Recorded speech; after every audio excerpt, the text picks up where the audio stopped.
Dalam surah lain, surah Hud ayat 118, Allah juga berfirman, walau syaa rabbuka laja'ala an-nasa ummatan wahidah. Artinya, jikalau Tuhanmu menghendaki, tentu Dia menjadikan manusia umat yang sama.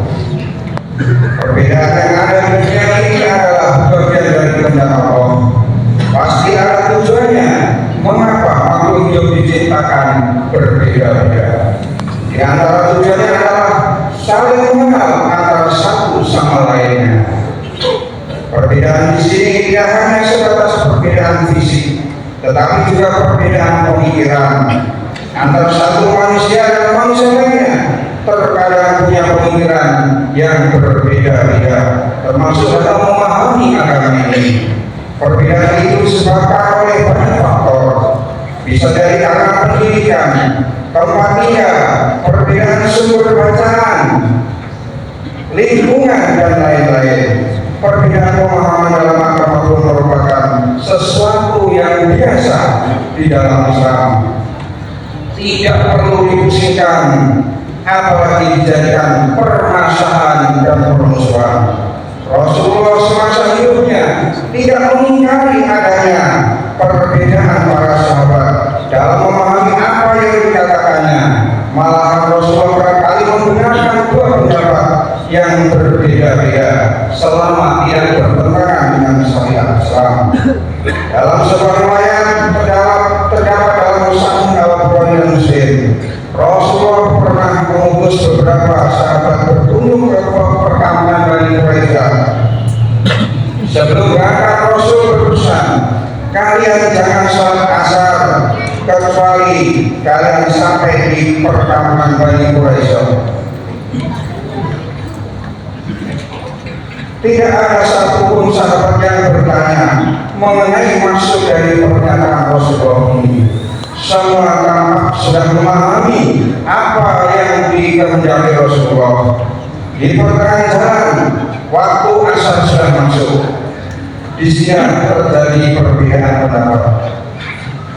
Sebagian seorang sahabat mengusulkan agar sholat terlebih dahulu. Khawatir kalau perjalanan dilanjutkan, waktu sholat telah habis. Sementara sahabat yang lain menolak sholat itu. Alasannya, Rasul memerintahkan sholat di perkampungan Bani Quraisyah. Meskipun waktu sholat asar habis, kedua belah pihak dari rombongan sahabat ini bersikukuh dan menganggap keyakinannya yang paling benar. Sahabat yang ingin mengerjakan sholat asar di jalan memahami pesan Nabi secara substansial atau kontekstual, sementara sahabat yang lain memahami secara literal dan apa adanya. Dua sudut pandang ini tentu melahirkan dampak dan implikasi yang berbeda. Kalau perintah Nabi di atas dipahami secara kontekstual, maksudnya adalah Nabi memerintahkan agar sahabat yang diutus segera sampai di tempat yang dituju sebelum waktu asar selesai. Artinya, kalau tidak sesuai harapan, ketika waktu sudah masuk di tengah perjalanan, tetap diwajibkan sholat saat itu. Namun sahabat yang memahami secara literal atau apa adanya berpandangan bahwa Nabi memerintahkan sholat asar di perkampungan Bani Quraisyah dan tidak boleh dilakukan di tengah perjalanan sekalipun waktu sholat sudah masuk. Dikarenakan tidak ada titik temu, kedua belah pihak akhirnya mengadu kepada Rasul. Setelah mendengar penjelasan mereka, Rasul membenarkan keduanya dan tidak menyalahkan salah satunya. Masyaallah muslimin rahimahullah. Kalau di masa Nabi saja perbedaan pemahaman terhadap apa yang dikatakan Rasulullah sudah terjadi, apalagi setelah Rasulullah wafat. Pada masa sahabat misalnya, perbedaan pendapat di kalangan sahabat juga sering terjadi. Sebagai contoh, dalam hadis riwayat Muslim disebutkan, Abdullah bin Umar menyatakan bahwa Rasulullah berkata, mayat akan diazab dalam kubur lantaran tangisan keluarganya. Pernyataan ini kemudian dikritik oleh Aisyah istri Rasulullah karena apa yang disampaikan Abdullah bin Umar ini sekilas bertentangan dengan Al-Quran. Dalam surah Al-An'am ayat 164, Allah berfirman yang artinya, seseorang tidak akan memikul beban dosa orang lain. Menurut Aisyah, hadis tentang ayat dasar karena tangisan keluarganya itu memiliki konteks dan latar belakang yang berbeda. Hadis itu disampaikan ketika Rasulullah melihat jenazah orang Yahudi yang sedang ditangisi keluarganya. Kemudian Rasulullah bersabda, mereka menangisinya sementara dia diasap di dalam kuburnya. Hadis riwayat Bukhari. Mayat tersebut diasap bukan karena tangisan keluarganya, melainkan karena kafirannya. Kedua sahabat ini sama-sama mendengar dari Rasulullah. Hanya saja Abdullah bin Umar tidak menjelaskan konteks hadisnya, sementara Aisyah lebih mengetahui konteksnya. Meskipun sama-sama berasal dari Rasulullah, pemahaman akan berbeda-beda bila sebuah hadis dipahami secara utuh dengan orang yang tidak memahaminya secara utuh.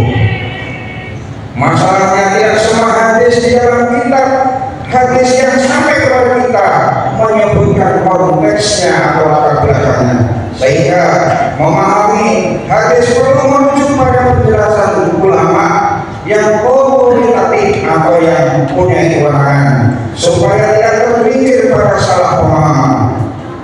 Jemaah-jemaah yang dirahmati oleh Allah SWT, masa Nabi terjadi perbedaan, di masa sahabat juga demikian, apalagi di masa kita. Saat ini banyak pandangan dan pemikiran di sekitar kita, ada banyak mazhab dan aliran. Terkadang kita bingung untuk memilih mana yang harus kita ikuti. Bahkan di sosial media saling menyalahkan dan bahkan maaf, memfitnah orang lain, mengkafir-kafirkan orang lain. Namun tidak tinggal. Prinsipnya kita harus mengakui bahwa ada keragaman pendapat di dalam Islam. Tidak perlu kita memusingkan atau menolak keragaman pendapat itu. Seorang ulama yang terkenal, Abdullah As-Sakhrani, dalam kitabnya Mizanul Kubro mengatakan, syariat itu seperti pohon besar yang bercabang-cabang. Perkataan ulama itu seperti cabang dan rantainya, tidak ada cabang tanpa akar atau asal, tidak ada buah tanpa bersayap pada ranting. Sebagaimana halnya tidak ada bangunan tanpa dinding. Maksudnya, setiap pendapat ulama pasti mengacu pada dalil di dalam syariat. Tidak mungkin seorang ulama menyampaikan pendapat tanpa merujuk pada dalil Al-Quran dan hadis. Makanya ketika melihat perbedaan pendapat, yang perlu diperhatikan adalah alasannya. Karena tidak mungkin ulama yang menyampaikan pendapat itu asal ngomong dan tidak punya alasan. Beliau juga menambahkan, tidak dinamakan Ahmad sebagai seorang alim kecuali dia menelusuri perbedaan pendapat ulama dan mengerti dari mana sumbernya, baik dari Al-Quran maupun hadis, dan tidak menolaknya dengan cara bodoh ataupun menentang. Orang yang alim itu justru adalah orang yang mengerti perbedaan ulama, menghormati ulama beserta alasan mereka berbeda. Sementara orang yang bodoh adalah orang yang menolak dan menentang perbedaan pendapat yang memiliki rujukan terhadap Al-Quran dan hadis.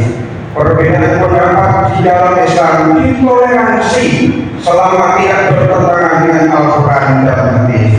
Dalam kaidah fikih dikatakan, tidak boleh mengingkari perkara yang masih diperdebatkan, tetapi yang harus diingkari adalah perkara yang sudah disepakati.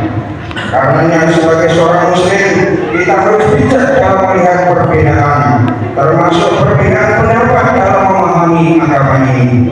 Jangan suka menyalahkan orang lain, jangan suka menyalahkan, membid'ahkan, bahkan mengkafirkan orang lain. Barangkali orang lain itu juga memiliki sandaran dan pendapat yang ada argumentasinya. Karena bisa jadi pendapat yang berbeda itu juga punya rujukan di dalam Islam itu sendiri.